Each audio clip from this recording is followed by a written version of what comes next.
What the hell?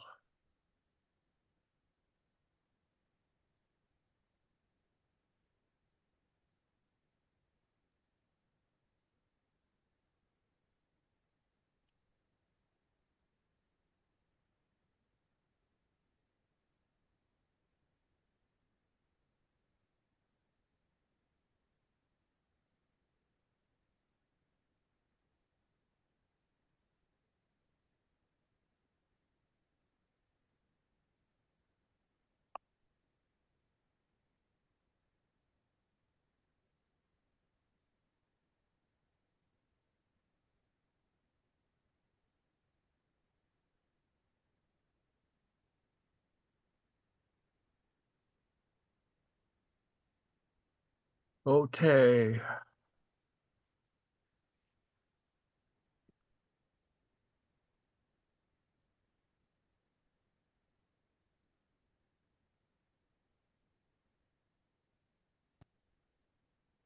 Alrighty. Welcome.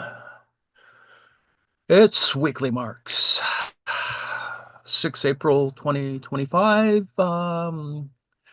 Welcome to Weekly Marks. We're doing the 2024 edition of Karl Marx's Capital Volume 1, chapters 18 and 19.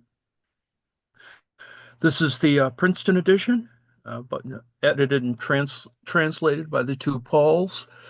Uh, we're doing chapter 18 and 19, time wages. And they're short chapters, and for a variety of editorial reasons, I assume. And let me just go through the structure of the way things are. The basis for the current translation is Marx's second German edition of 1872. And if you compare it with the previous, the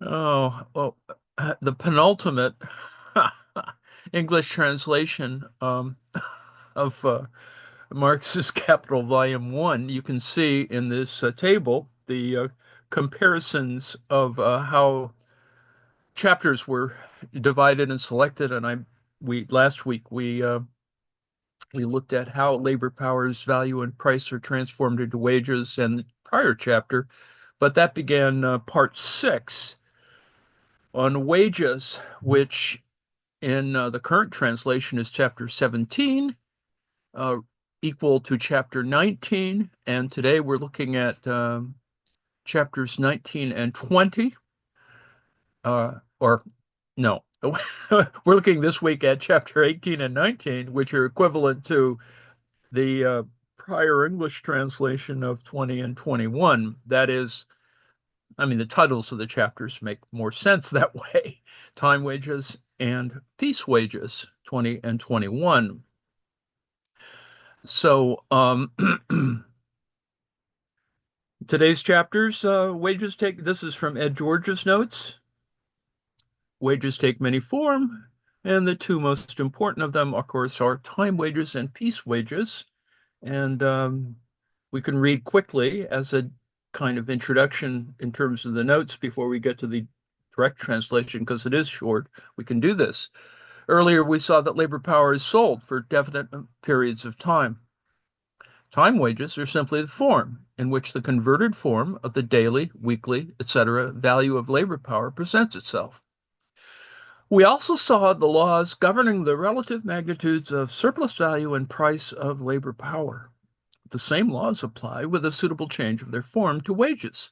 Similarly, the distinction between the exchange value of labor power and the sum of means of subsistence into which this labor is converted here presents itself as the distinction between nominal and real wages.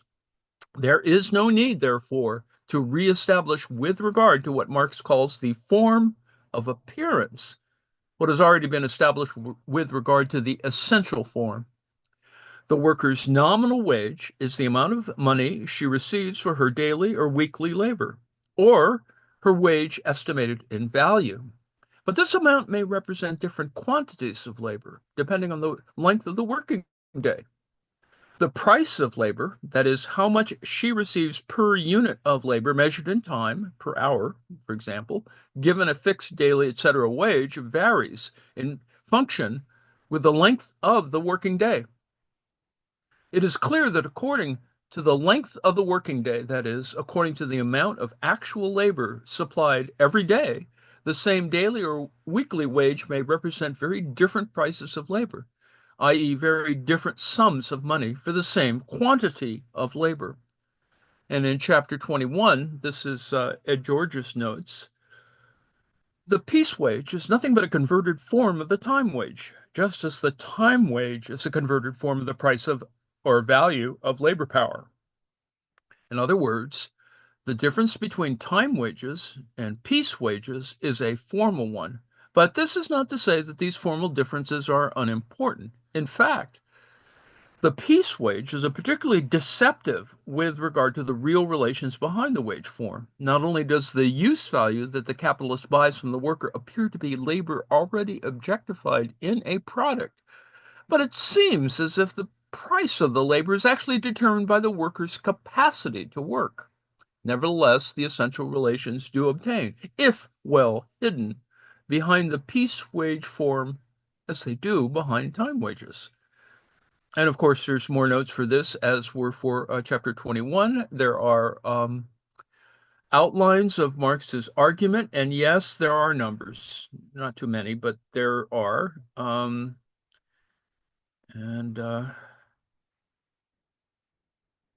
this gives you a sense that Harry Cleaver, in his outlines, of course, the parasitic middlemen and the sweat labor system. Anyway, there's lots of good stuff. It is a worthwhile read regardless. Chapter 18, the 2024 translation, Marx's Capital, Volume 1. Wages take very different forms, although the standard economic treatises don't tell us that. Brutal in their disregard for everything that isn't a question of content, these works neglect formal variations.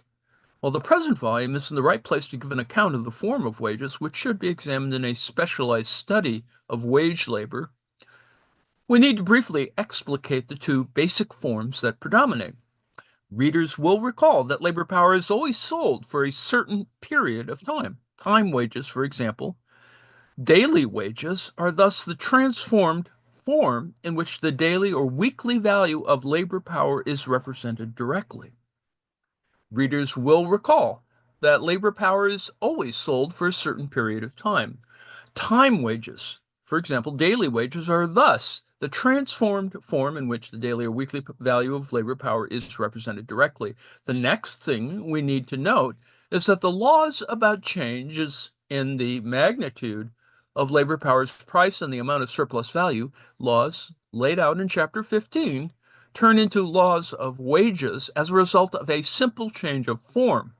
Similarly, the difference between labor power's exchange value and the amount of workers' means of subsistence into which that value is converted now appears as the difference between nominal wages and real wages. Here, in discussing a form of appearance, it wouldn't make sense to go over again what was explicated in our discussion of the essential form. We will therefore address only a few points that are characteristic of time wages. The sum of money a worker receives for his daily or weekly labor is the amount of his nominal wages. In other words, his wages estimated in terms of value. But it is clear that depending on the length of the workday or the amount of labor the worker actually supplies, the same daily or weekly wage can represent very different prices for labor, or very different sums of money exchanged for one and the same amount of labor. Thus, when we're dealing with time wages, we have to, again, distinguish between the total amount of the daily or weekly wages and the price of labor. Now, but how do we calculate this price, i.e., the value of a given amount of labor in money? We can arrive at labor's average price by dividing labor power's average daily value by the number of hours in the average workday. If labor power's daily value is 3 shillings, which is the value produced in 6 hours. And if the workday is 12 hours, then the price of an hour of labor equals blank.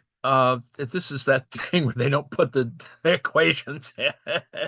Calculated in this way, the price of an hour of labor serves as the unit measure for labor's price. Now, it follows that daily and weekly wages can remain constant even when the price of labor keeps falling. For example, if the length of a regular workday is 10 hours and labor power's daily value amounts to 3 shillings, then the price of an hour of labor is 3 3/5 shillings.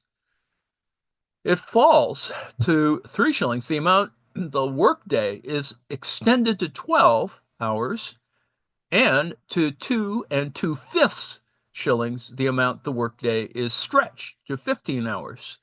Daily and weekly wages nevertheless remain unchanged.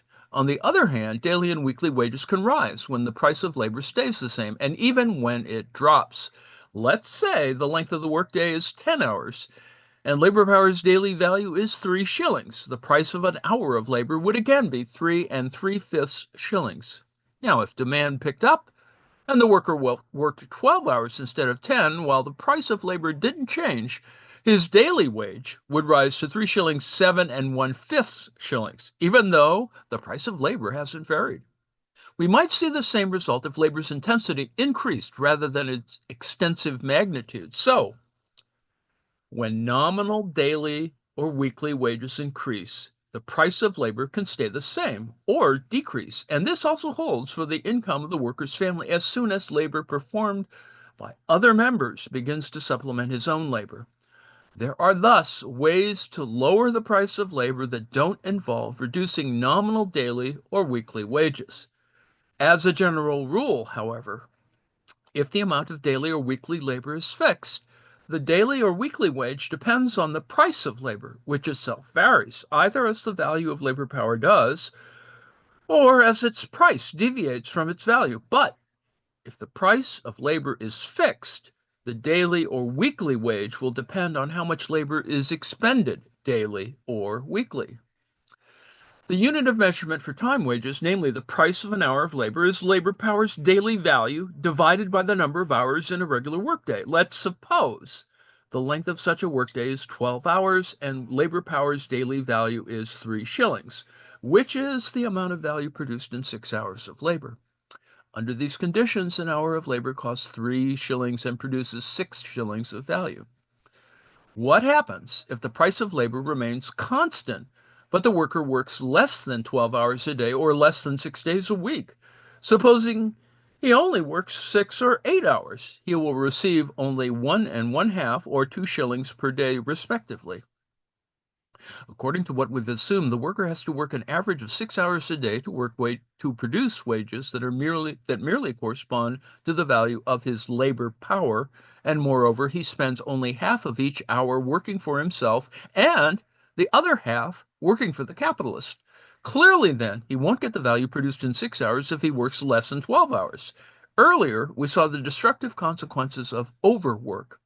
Here we have learned how underemployment can cause the worker to suffer.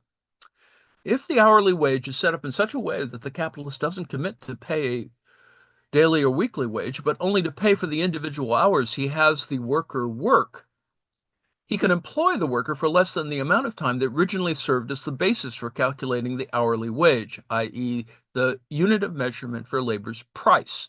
Since this unit of measurement is determined by the ratio blank, it loses all meaning the moment the workday ceases to have a certain number of hours. The connection between paid and unpaid labor falls away. The capitalist can now get a certain quantity of surplus labor out of a worker without allowing him the labor time he needs to maintain himself. He can also eliminate all regularity in employing workers, going only by what is convenient for him, his own interests at any particular moment, and the dictates of his will. He can subject workers to the most extreme overwork and then to relative or total unemployment. Moreover, the capitalist can use the pretext of paying the normal price of labor to extend the workday beyond its normal limit without compensating the worker accordingly. London's building workers were therefore doing the rational thing when in 1860 they revolted in response to the capitalist attempt to impose such a wage by the hour. The legal regulation of the workday puts an end to tricks of this kind, but not, of course, to underemployment stemming from competition from machines, variations in the quality of workers employed, and partial and general crises. When the daily or weekly wage goes up, the price of labor can remain constant nominally and still fall below its normal level. This happens whenever the workday is extended beyond its usual duration, but the price of labor, that is, an hour of labor, it stays the same. When the denominator in the fraction increases, the numerator will increase even faster. The wear and tear of the labor power suffers, and thus its value increase as the length of its activation does, only at a more rapid rate. Hence, the following practice spontaneously emerges in many of the branches of industry where labor time isn't regulated by law and time wages predominate. The workday is seen as normal. That is, normal working day, the day's work, the regular hours of work, only up to a certain point.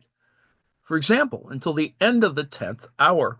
Beyond this limit, labor time is overtime, and the per hour pay is better, that is, extra pay, although the proportional increase is often laughably small. The normal workday exists here only as a fraction of the actual workday, with the longer lasting days often outnumbering the normal ones over the course of the year. When the workday is extended beyond a certain normal limit in various branches of British industry, the price of labor increases in such a way that the low price of labor during the so-called normal time forces the worker to work during the better paying overtime if he wants to receive a sufficient wage. The legal regulation of the workday puts an end to this fun.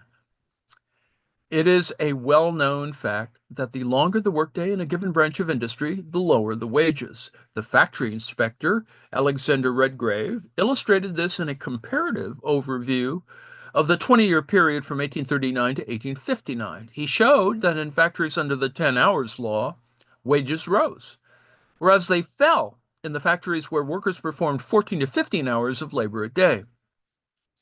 When the price of labor is given, daily or weekly wages depend on the amount of labor performed.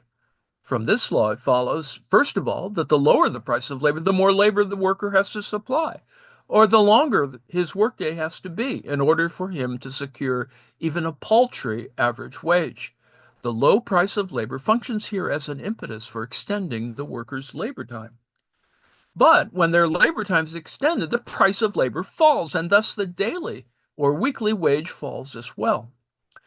Now, the formula for determining the price of labor blank shows that, I'll fill in the blanks, we'll attempt to do that, shows that when the workday is extended, but workers receive no additional compensation, the price of labor will decrease.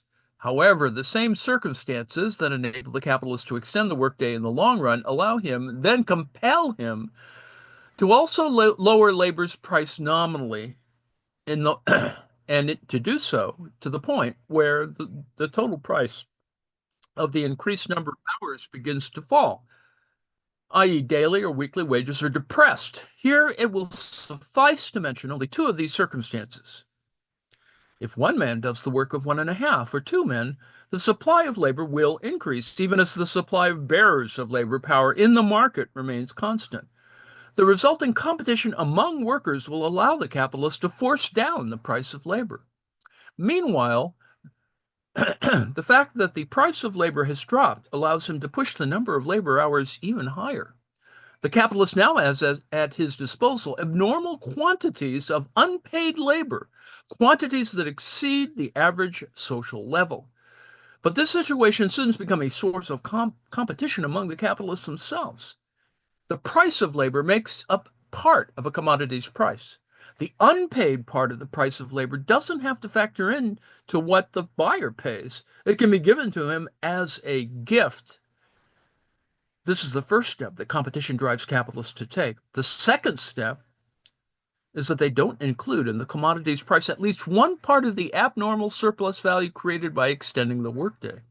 In this way, the commodity gets its abnormally low price. The commodity has this price sporadically at first, but it gets established over time. From then on, the commodity's low price serves as the permanent foundation for the very circumstance that produced it in the first place, a meager wage for an excessive amount of labor. We are only touching on this point because an analysis of competition belongs elsewhere. Nevertheless, let's give the capitalist a moment to speak for himself. Quote, in Birmingham, there's so much competition of masters one against another that many are obliged to do things as employers that they would otherwise be ashamed of, and yet no more money is made. But only the public gets the benefit, unquote. Readers will recall that there are two types of bakers in London. The one full-priced baker sells bread at its full price, while the other sells it under its normal price, that is, the underpriced or the undersellers. The full-priced bakers denounced their rivals before the Parliamentary Committee of Inquiry. Quote, they exist now only by first defrauding the public and then getting 18 hours work out of their men for 12 hours wages. The unpaid labor of the men was made the source whereby the competition was carried on and continues on to this day. The competition among the master bakers is the cause of the difficulty in getting rid of night work. An underseller who sells his bread below the cost price according to the price of flour must make it up by getting more out of the labor of his men. If I got only 12 hours work out of my men and my neighbor got 18 or 20, he must beat me in the selling price. If the men could insist on payment for overwork, this would be set right. A large number of those who are employed by the undersellers are foreigners and youths and others who are obliged to accept almost any wages that they can obtain, unquote. This Jeremiah should interest us for another reason as well. It shows that what is reflected in the capitalist brain is only a semblance of the relations of production. The capitalist doesn't know that even labor's normal price contains a certain quantity of unpaid labor, which is the regular source of his profits. The category of surplus labor time doesn't exist for him since surplus labor time is included in the normal workday, and he thinks he pays for that with daily wages. What certainly does exist for the capitalist is overtime, the extension of the workday beyond the limit that corresponds to labor's normal price. In fact, he insists on extra pay for overtime when faced with underselling competitors. But he doesn't know that this extra pay too includes unpaid labor, just as the price of a regular hour of labor does. Suppose a laborer's hour in a 12-hour day costs 3 shillings, which is the amount of value produced in half an hour, while the price of an overtime hour is 4 shillings, which is the amount of value produced in 40 minutes. In the first case, the capitalist gets to appropriate half of each hour to labor without having to pay for it. In the second case, he gets to appropriate 1/3 of each hour for free. Now, I know there's math there. Some of this is discussed in the footnotes. Probably the more interesting of the amount is talking about nominal amounts, which I won't continue here, although you can see this, although Bleaching Works is actually an interesting set of commentaries.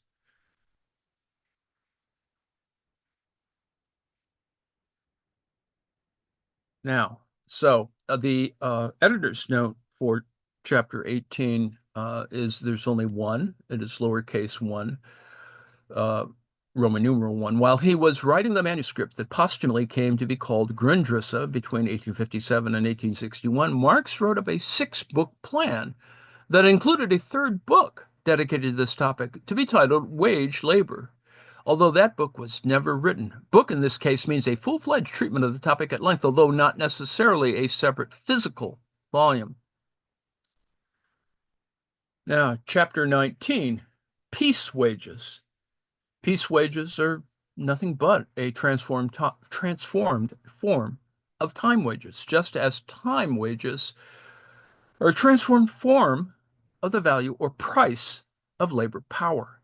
When we consider peace wages, it seems at first that the use value that worker sells isn't his labor power in action. In other words, living labor, but labor already objectified in a product. It also seems that the price of this labor isn't determined by the fraction blank, as with time wages, but with how much the producer can produce. Anyone who's been taken in by these appearances will be shocked to learn that the two forms of wages exist alongside each other in the same branches of industry. The compositors of London, as a general rule, this is the printing trade, work by the piece, time work being the exception, while those in the country work by the day, the exception being the work by the piece. The shipwrights of the Port of London work by the job or piece, while those of other ports work by the day. In London's saddle workshops, it often happens that a Frenchman is paid a piece wage for the same labor that the Englishman working next to him does for a time wage. And the factories proper where the piece wage predominates, the piece measurement isn't used for certain operations on technical grounds, and the labor expended on them isn't paid in time wages. Clearly, however, variations in the forms in which wages are paid do nothing to alter the essence of wages, even if one form might do more than another to facilitate the development of capitalist production. Let's say that a regular workday amounts to 12 hours of labor, 6 of which are paid.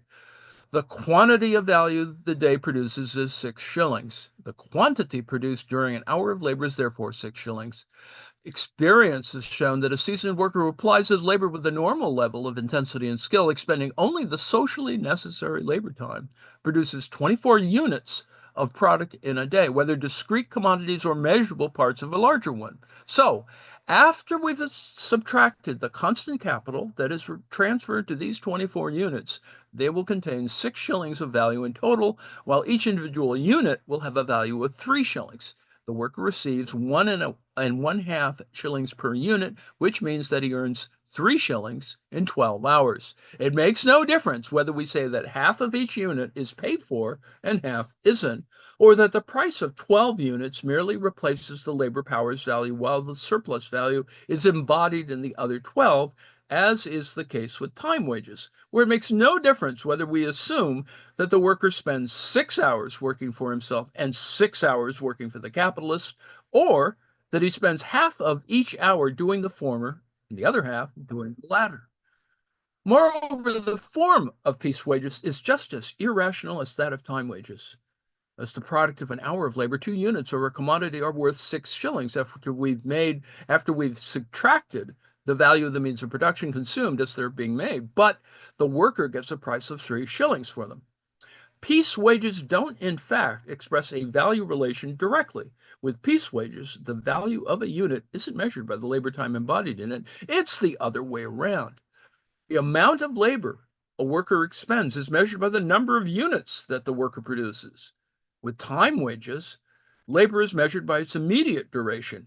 With piece wages, it is measured by the amount of products in which it is condensed during a given amount of time. But the price of the labor time itself is ultimately determined by the equation blank. The value of a day's labor equals the daily value of labor power. Piece wages are thus nothing but a modified form of time wages. Now let's take a somewhat closer look at the characteristic peculiarities of piece wages. Now, in this case, it's the product itself that acts as a supervising agency, since if the product isn't of average quality, the piece price won't be paid in full. Hence, piece wages have become the most fruitful source of wage deductions and capitalist shortchanging. Piece wages provide the capitalist with an exact measure of labor's intensity, only the labor time embodied in a quantity of commodities that is established in advance and by experience counts as socially necessary labor time and is paid as such. In London's large tailoring workshops, a certain piece of work, a waistcoat, for example, is therefore called half an hour, and so on, an hour of labor being worth 6 shillings. The actual production of things shows how much product an hour or of labor yields on average. When it comes to new fashions, mending, and so on, employers and workers disagree about whether a certain piece of work equals an hour or something else until here, too, experience settles the matter. We find the same situation in London's furniture workshops. If a worker doesn't have the average level of productive capacity, won't be able to supply a certain minimum of work each day, and he will be let go. The very form of the wage, then, makes workers mindful of the quality and intensity of their labor, rendering unnecessary much of the work of supervision. Piece wages thus constitute the foundation of not only the modern domestic labor depicted earlier, but also a hierarchically ordered system of exploitation and oppression. The latter system has two basic forms. On the one hand, piece wages make it easier for parasites to insert themselves between capitalists and workers and, in effect, sublet labor. The profits these intermediary figures reap come exclusively from the difference between what a capitalist pays for labor and the actual amount he lets workers receive. In England, this system is called characteristically the sweating system. At the same time, however, piece wages allow the capitalist to enter into a contract for so much per unit with the main worker. He is the leader of a group in the manufacturing workshop, the person who extracts coal in mining, the actual machine operator in factories, where the price this main worker gets is such that he takes over the responsibility for hiring and paying his helpers. Here, capital realizes the exploitation of workers by having one worker exploit another. Where the piece wage is used, it is, of course, in the worker's personal interest to activate his labor power as intensely as he can, and thus the capitalist encounters less resistance when he attempts to increase the normal degree of intensity.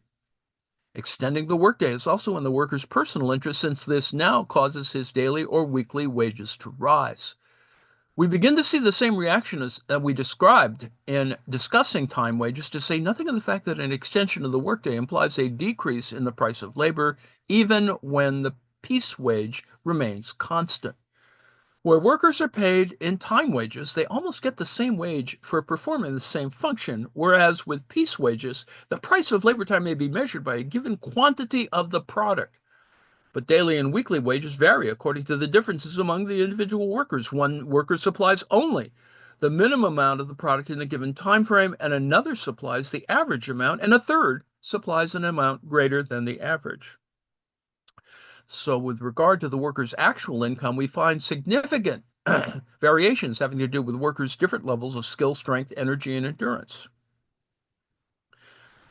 This, of course, does nothing to alter the general relation between capital and wage labor in the first place. Individual differences offset one another in the workshop as a whole. The workshop thus produces an average a quantity of product during a given period of labor, and the total amount of wages its owner pays in any given period will equal the average in its branch of industry. Second, the ratio of wages to surplus value remains unchanged because the wage the individual worker receives corresponds to the individual amount of surplus value he supplies. This increased space for asserting individuality leads to a greater sense of freedom on the part of the workers, which in turn helps them develop greater independence and self-control. But at the same time, it intensifies the competition among workers. Piece wages thus tend to lower the average level of wages, even as they help push the wages of some individuals above that level. Where certain piece wages long established and lowering it will be especially difficult, the masters have on occasion resorted to forcibly converting piece wages into time wages. In 1860, for example, they did that in Coventry, prompting the ribbon weavers' great strike. Lastly, the piece wage is one of the main pillars of the hour system described in the preceding chapter. Now, from the account just given, we can see how the piece wage is the particular wage form that is most compatible with the capitalist mode of production. This form is hardly a recent development. In fact, we find it alongside time wages in the official labor statutes of 14th century France and England. But the piece wage rose to prominence only in the manufacturing period proper, going on to serve throughout large-scale industry's storm and stress period, Sturm und Drang period, and especially from 1797 to 1815 as a mechanism for extending the workday and lowering wages. There is crucial material on the movement of wages during this time in the Blue Books. For example, report and evidence from the Select Committee on Petitions respecting the Corn Laws of 1813 to 14 session of Parliament, and reports from the Lords Committee on the state of the growth, commerce, and consumption of grain, and all laws relating thereto of 1814 to 15 session. More specifically, these reports contain evidence documenting that the price of labor was driven down continuously after the anti-Jacobin law, a war began. The anti-Jacobin war began. Peace wages fell so much in weaving that the daily wage decreased even as the workday grew to be much longer. The real earnings of the cotton weaver are now far less than they were. His superiority over the common laborer, which was at first very great, has now almost entirely ceased. Indeed, the difference in the wages of skillful and common labor is far less now than at any former period. The following passage, taken from a pamphlet advancing the cause of landlords and farmers, shows how little the rural proletariat benefit when, as a result of peace wages, labor's duration and intensity increased. Quote, the far greater part of the operations of husbandry are performed by men employed by the day or by the piece. The wages of these have been taken only at 12 shillings a week, and although at piecework a man may properly be supposed, under the increased stimulus to industry, to obtain 1 shilling or perhaps 2 shillings a week more than he could earn by weekly wages, yet in estimating his general earnings, the loss of time in the course of the year may be held equivalent to this addition. The wages of these men will also, it is presumed, be generally found to bear some reference to the necessary changes of subsistence, so that a man with 2 children may be able to maintain his family without parochial relief, that is, the church. Remarking on the facts made public by Parliament, Malthus observed, at the time, I do not see with pleasure the great extension of the practice of task work, to work really hard during 12 or 14 hours in the day for any length of time is too much for a human being, unquote. The piece wage came to predominate in workshops subject to the Factory Act because capital can enlarge the workday only by increasing labor's intensity. And this is there are no footnotes. This is the editor's notes. Anti-Jacobin War was a term for the series of wars Great Britain waged against France from 1793 to 1815. During these campaigns, the British government was conspicuously aggressive in trying to prevent and actually suppressing workers' protests, enacting laws that sweepingly prohibited workers' organizations, for example. Editor's note, Roman numeral lowercase 2. Although Marx tends to disdain Thomas Malthus in this volume and elsewhere, Malthus was an important popularizer of political economy, whose theory had a profound effect inside and outside the discipline, most notably in the invention of evolutionary theory by Charles Darwin and Alfred Russel Wallace. Friend of David Ricardo and member of the Royal Economy Club, along with James Mill, Malthus first became known for a scandalous, although originally anonymous, pamphlet, an essay on the principle of population as it affects the future improvement of society, with remarks on the speculations of Mr. Godwin, Monsieur Condorcet, and other writers, which openly renounce the historical optimism of the French Revolution and social revolutionaries like William Godwin. Human existence was not infinitely improvable, it argued. It was doomed to a disastrous end because of a discrepancy between population growth and humans' ability to feed themselves. A famous line reads, quote, population when unchecked increases in a geometric ratio, subsistence increases only in an arithmetic ratio, unquote. So before it became perfect, humanity would starve.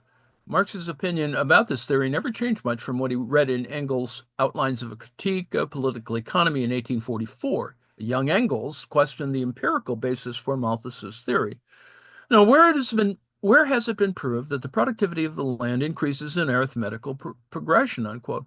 But he also praised one of its effects. With Malthus's material pessimism, even if exaggerated or wrong, quote, we have come to recognize in the dependence of man upon competitive conditions his most complete degradation, unquote.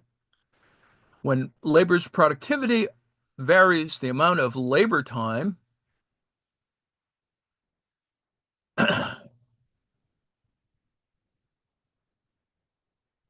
oh, and I've put the wrong thing in the wrong place, and I'll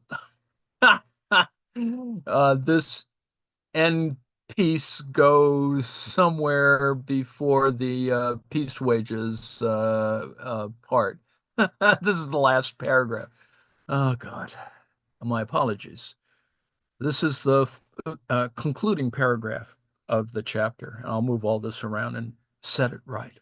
When labor's productivity varies, the amount of labor time a given quantity of product represents varies too, as does the piece wage, since it expresses the price of a certain amount of labor time. In our example, 24 units of the product and 6 shillings of value are produced in 12 hours. Labor power's daily value is 3 shillings, while the price of an hour of labor is 3 pence.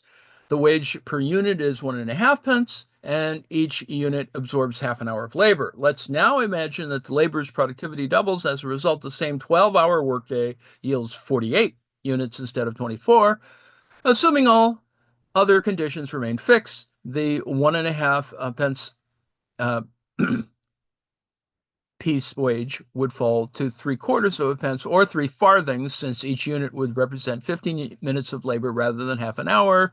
24 times 1.5, which is 3 shillings. And likewise, 48 times 3/4 of a pence equals 3 shillings. In other words, the piece wage falls in the same proportion as the number of units produced during a given amount of time rises, and therefore in the same proportion as the amount of labor time expended on each unit decreases. When the piece wage changes in this way, which has been purely nominal so far, constant struggles between capitalists and workers ensue, either because the capitalist uses the change as a pretext for actually lowering the price of labor, or because labor's intensity increases along with its productive power. Or the worker is taken in by the outward appearance of the piece wage, which makes it seem that he's being paid for his product rather than his labor power, and he protests because his wages are lowered, but the price of the product he makes hasn't fallen accordingly. Quote, the operatives carefully watch the price of the raw material and the price of manufactured goods, and are thus enabled to form an accurate estimate of their master's profits. Capital rightly dismisses such pretensions on the ground that they get the nature of wage labor all wrong. It rails against anyone presumptuous enough to try and tax the progress of industry, flatly declaring that labor's productivity is none of the worker's business. Okay, that's why I screwed up on the footnotes. So that's the footnotes there, placed in the the wrong position. I'll fix all of that, she says. And there is the proper editor's endnotes, as you can see there. So, so I'll fix all those things, she says.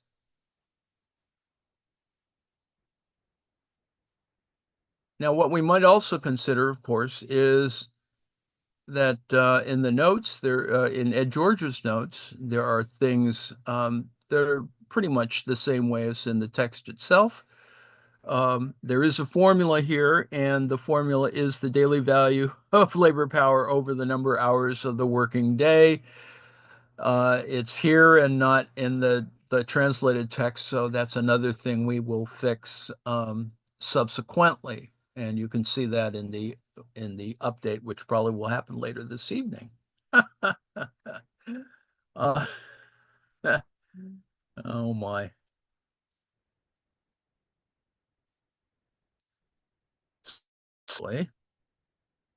In the piece wages notes here, this is the connection. This is the pretty much the whole piece. It is a short chapter. And then there are the notes, which at least winnow down the numerical stuff in terms of an outline. And these are Harry Cleaver's notes from his course on capital.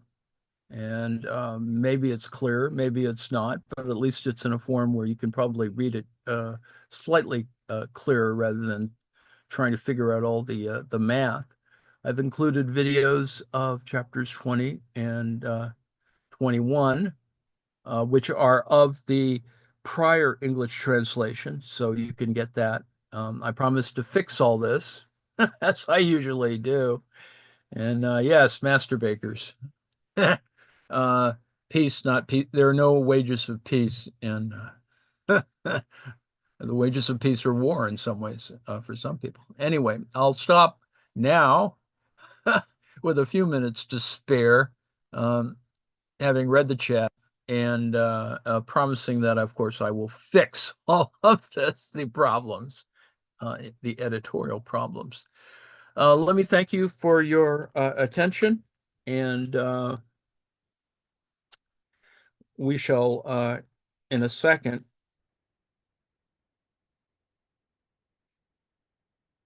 end the live stream.